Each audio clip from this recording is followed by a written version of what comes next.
Y la palabra de Dios dice, en 2 Timoteo capítulo 3, versículos 16 y 17, toda la escritura es inspirada por Dios y útil para enseñar, para redarguir, para corregir, para instruir en justicia, a fin de que el hombre de Dios sea perfecto, enteramente preparado para toda buena obra. El estudio provechoso de las Sagradas Escrituras. Lo primero que se debe establecer es que la palabra de Dios es inspirada por Dios.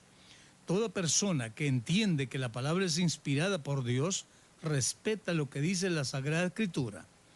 Pero encontramos hoy día gente que a veces habla de una forma rara de la palabra de Dios y menosprecia esa inspiración. Pero aquí nos dice que es útil para enseñar. Cuando aceptamos que la palabra de Dios, es inspirada por Dios, es útil para enseñar, para redarguir. Redarguir significa más que todo hablar con la persona, hacerle saber, tanto que le he enseñado, por qué es que usted no ha cambiado de actitud y de vida todavía. Cuando esta persona acepta su condición, entonces podemos instruirle, después corregirle, hasta fin de que sea una persona que está preparada para una buena obra. La Biblia es un libro conocido como la Sagrada Escritura. Las Sagradas Escrituras tienen dos grandes divisiones, el Antiguo Testamento y el Nuevo Testamento.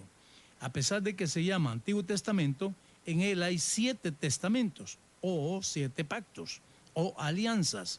El Nuevo Testamento encierra solamente un pacto, que es el 8º en su orden, y se le llama Nuevo Pacto. Es decir, es el único que está en vigencia. Los otros 7 pactos ya caducaron, ya pasaron, ya cumplieron el objetivo que Dios buscaba, y el pacto puede terminar cuando es violado de una de las dos partes. Y los seres humanos siempre fracasaron en los pactos en los que Dios hizo con ellos. De tal manera que entonces, ahora el pacto que tenemos es el jurado y hecho por nuestro Señor Jesucristo, firmado con su propia sangre y su muerte. De manera que al decir que ese pacto, estamos diciendo que también es testamento. Testamento significa que todas las propiedades del testador pasan a ser de los que aún con quienes se ha hecho ese testamento. Y gracias a Dios, Él hizo un nuevo testamento con toda la humanidad.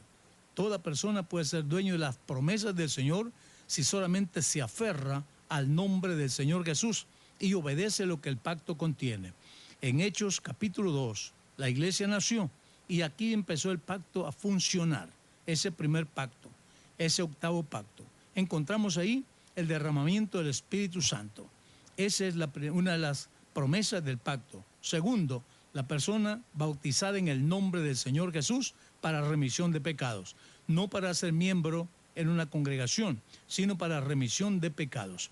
Y entonces, también al ser llenos del Espíritu Santo, obedecieron esa palabra y el verso 42 dice, y perseveraban en la doctrina de los apóstoles, en la comunión unos con otros, en el partimiento del pan y en las oraciones.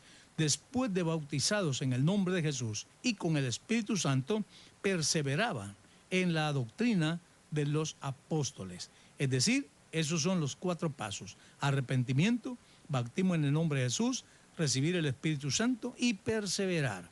El Antiguo Testamento tiene las siguientes divisiones. Primero, ley, que es desde Génesis, Deuteronomios, y encontramos allí hasta llegar a Deuteronomios, es decir, Génesis, Éxodo, Levíticos, Números, Deuteronomios. Son 5 libros de la ley en los cuales hay 187 capítulos, conocidos como el Pentateuco. Segunda división del Antiguo Testamento es historia, de Josué a Esther, 12 libros, con 249 capítulos. Segundo o tercero es poesía, de Job a Cantares, 5 libros, con 243 capítulos. Cuarto, profecía, de Isaías a Malaquías, 17 libros, con 250 capítulos. Así está dividido lo que conocemos ahora como el Antiguo Testamento, que son 7 testamentos en un solo, con un total de 929 capítulos el Antiguo Testamento y 37 libros. El Nuevo Testamento tiene sus 4 divisiones. Primero, el Evangelio de Mateo, Juan. Encontramos ahí Mateo, Marcos, Lucas y Juan. 4 libros con 89 capítulos. También tenemos un libro histórico, que es el libro de los Hechos, con 28 capítulos. Tercera división, cartas apostólicas, desde Romanos a Judas, 21 cartas, con 121 capítulos. Y tenemos, en tercer lugar, 4, profecía, un libro, Apocalipsis, con 22 capítulos. De esa manera encontramos la Biblia que tenemos nosotros los evangélicos. Ahí está en la Biblia que es la Nácar y Colunga de Torres Amat, que tienen aún los libros que son agregados, 7 libros más, que a veces hacen alarde de esos libros. Pero lamentablemente, al decir libros apócrifos, se les conoce realmente libros sin inspiración. Y cuando se habla de esos libros apócrifos, significa escondido, algo escondido, y no tienen inspiración, porque fueron escritos esos libros, no había inspiración del Espíritu de Dios en la tierra. Dios había levantado su gloria de la tierra y el mundo estaba a expensas de sí mismo, de tal manera que no había inspiración. Segundo, esos libros son históricos, no tienen nada que ver con la inspiración ni profecía, sino libros históricos, como son sabiduría. También Judith, también tenemos los Macabeos. Todos estos libros son, como digo, históricos de lo que pasó en los 400 años que no hubo predicador de parte de Dios. No hubo ninguno, sino todo lo que eran los hebreos se dirigían por todo lo que ya estaba escrito. Pero en esos 400 años de silencio, que se le conoce también entre testamentos, 400 años que no hubo inspiración, aquí es donde se escribieron todos esos libros históricos. Por eso mismo no tienen inspiración y no fueron metidos en la Biblia que tenemos, que es considerada la inspiración de Dios. Por eso leíamos el versículo, toda la escritura es inspirada por Dios, con la excepción de los libros apócrifos que no son inspiración de Dios, sino históricos. Entonces tenemos la Biblia con un total de 200 capítulos en el Nuevo Testamento y 27 libros. El Nuevo Testamento tiene 260 capítulos y también 27 libros. De manera que el Antiguo Testamento tiene 929 capítulos, más 260 capítulos, hace un total de 1189 capítulos. Y el Antiguo Testamento tiene 39 libros, el Nuevo Testamento tiene 27, hace un total de 66 libros. De manera que entonces, cuando hablamos del Antiguo Testamento, 929 capítulos, Nuevo Testamento 260 capítulos, hacen un total de la Biblia de 1189 capítulos, haciendo un total en la Biblia de 66 libros. La Biblia está dividida encontramos de esta manera que la Biblia está dividida en capítulos, en textos, en versículos y referencias. Cuando nosotros queremos tener un estudio provechoso de las Escrituras, tenemos que echar mano a toda esta materia. La Biblia originalmente no fue escrita en capítulos, originalmente fue escrita todo como una sola carta, solamente con la ortografía necesaria, pero sin números. De tal manera que gracias a los hombres que tuvieron esa inteligencia de formarla por capítulos y versículos. Tenemos allí que la Biblia tiene 1189 capítulos y los hizo Esteban Landón en el año 1222. Él fue quien dividió la Biblia en capítulos. Tenemos también 31.169 versículos que lo hizo Roberto Steven en el año 1550. Eso nos da una tremenda bendición a hoy día para poder estudiar la Biblia en capítulos y versículos. De tal manera que a la gente ha malinterpretado muchas veces cuando habla de texto y versículos. y le llaman al versículo, le llaman texto, pero el texto es todo lo que termina, empieza con un asunto y lo termina, ya que viene de una palabra griega que es texto, algo hilado, entretejido.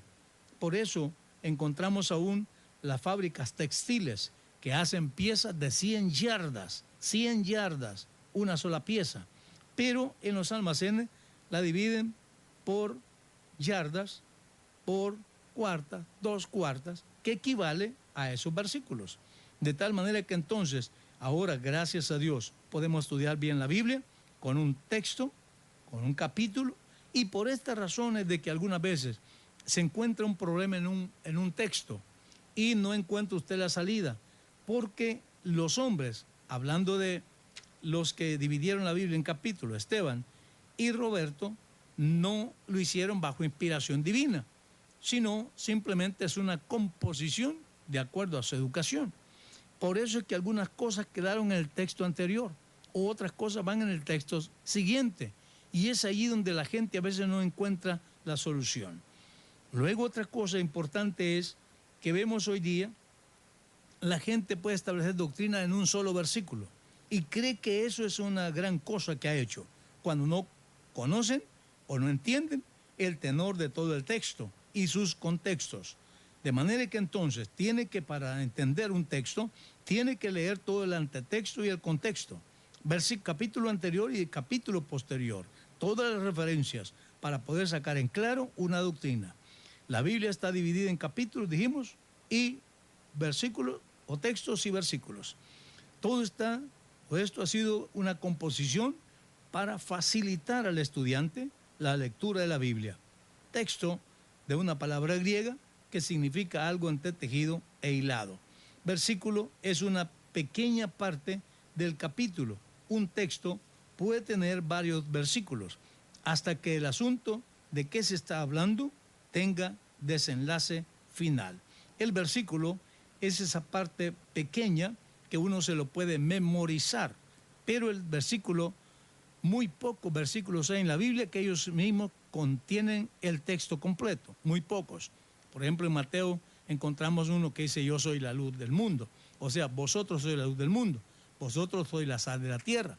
Ya esos versículos están, el versículo mismo, como un solo texto, porque ahí termina todo. El texto, encontramos que tenemos que estudiar el contexto para saber de qué se viene hablando. El antetexto te viene hablando y de qué se sigue hablando. De tal manera que de esta manera podemos entender lo que la Biblia dice. Para estudiar las Sagradas Escrituras, primero, la primera regla es la Biblia misma.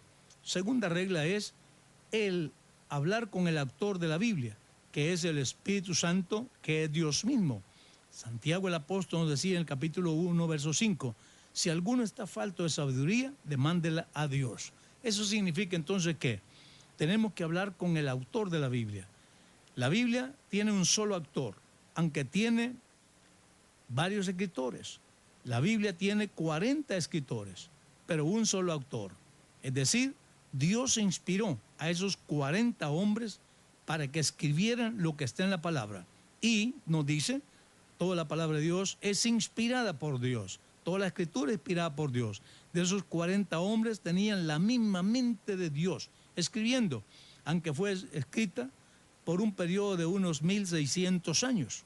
Hombres que no se conocieron en distintos lugares, con distintas capacidades, pero la mente de Dios lo dio a la realidad que él quería. Los escritores fueron hombres de distintas capacidades sociales e intelectuales, como reyes como David y Salomón, estadísticas como Daniel, príncipes como Isaías y Ezequiel, aún panificadores como Oseas, ganaderos como Amós, publicanos como Mateo, pescadores como Andrés, hombres sin letras como Pedro y Juan, teólogos como Juan y Pablo. Todos ellos unen su mente al Espíritu del Señor y el Señor los va guiando a lo que Él quiere. Por eso en la Biblia no hay ninguna contradicción. Si los lectores encuentran contradicciones es porque no están estudiando con el mismo espíritu que escribieron estos hombres. De manera que entonces la Escritura es de respetar lo que dice porque es la palabra de Dios. Hoy en día encontramos a gente que dice, yo quisiera que el Señor me hablara. A mí nunca me ha hablado el Señor. ¿Y qué es lo que hace cuando usted lee la Biblia? Es Dios el que está hablando en la palabra. Pero algunas veces solamente llega y dice, esto lo escribió Pablo, esto lo escribió Pedro, esto lo escribió Juan. Es cierto, Dios usó los hombres para escribir, pero la palabra inspirada es de Dios. De manera que Él es quien está usándolos para que escriban tal cosa, y por eso repito, en tanta escritura no hay ni una contradicción en la palabra de Dios. En la mente del hombre hay contradicciones, pero en la palabra de Dios no hay ninguna. Lo que se necesita es saber estudiar la palabra de Dios y aprender de ella y obedecer lo que la palabra de Dios dice. ¿Por qué es que algunos tienen problemas? Porque solamente fundan su doctrina en un solo versículo. Hablando de la Iglesia Católica, ¿cuál es el versículo clave de la Iglesia Católica? Cuando el Señor le dijo a Pedro, yo también te digo que tú eres Pedro, y sobre esta roca edificaré mi iglesia. Ese es su gran versículo que tienen, y mal interpretado, por cierto. Por eso es una secta, porque creen que su fe está solo en un versículo, y segundo, que fuera de ellos no hay salvación. Son los dos tenores de una secta en el mundo. Otros están solo en Mateo 28, 19, bautizando en el nombre del Padre, del Hijo y del Espíritu Santo. Y se acabó todo. Eso es todo el argumento. O Génesis 1:26, hagamos al hombre. Esas son las doctrinas, están basadas solamente en un versículo y no en toda la Escritura. Las doctrinas básicas están desde Génesis hasta Apocalipsis, apoyada por el Señor, porque es la palabra de Dios. Si usted quiere conocer quién es Dios, entonces descubra que Jesús